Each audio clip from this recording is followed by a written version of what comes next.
केंद्रीय मंत्री संजय सेठ ने रांची में भारत के अंडर 17 महिला फुटबॉल खिलाड़ी दिव्यानी लिंडा के परिवार से मुलाकात कर हर संभव मदद का भरोसा दिया। उन्होंने कहा, दिव्यानी देश का गौरव है और सरकार उनके परिवार की हर जरूरत का ध्यान रखेगी ताकि वह खेल पर पूरा ध्यान केंद्रित कर सके। उन्होंने दिव्यानी को विकसित भारत की ब्रांड एम्बेसडर बताते हुए कहा कि उनका लक्ष्य 2030 राष्ट्रमंडल खेल और 2036 ओलंपिक होना चाहिए। रांची में केंद्रीय मंत्री संजय सेठ ने भारत के अंडर 17 महिला फुटबॉल खिलाड़ी दिव्यानी लिंडा के घर पहुंचकर उनके परिवार से मुलाकात की और हर संभव सहायता का आश्वासन दिया।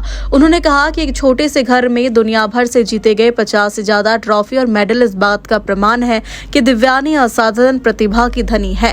संजय सेठ ने बताया कि दिव्यानी की मां दिहाड़ी मजदूर है और उनके भाई का इलाज AIIMS में करवाने की व्यवस्था की जा रही है। उन्होंने कहा कि दिव्यानी का लक्ष्य 2030 राष्ट्रमंडल खेल और 2036 ओलंपिक होना चाहिए। मंत्री ने घोषणा की कि दिव्यानी के लिए दुर्गा पूजा से पहले नया घर बनाया जाएगा और गांव में उनके अभ्यास के लिए मैदान भी तैयार किया जाएगा। उन्होंने कहा, सरकार का दायित्व है कि ऐसे खिलाड़ियों को हर जरूरी सुविधा मिले ताकि वे देश का नाम रोशन कर सके। लेकिन जब हमको पता चला तो हम ये मेरे घर पे भी आई थी, फिर मैं एक हफ्ते पहले आया तो फिर आज भी आया।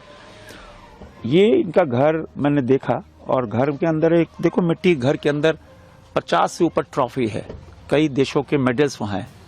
तो ये आने वाले भारत की सब नींव है, कहते हैं ना, विकसित भारत के ये लोग ब्रांड एम्बेसडर हैं।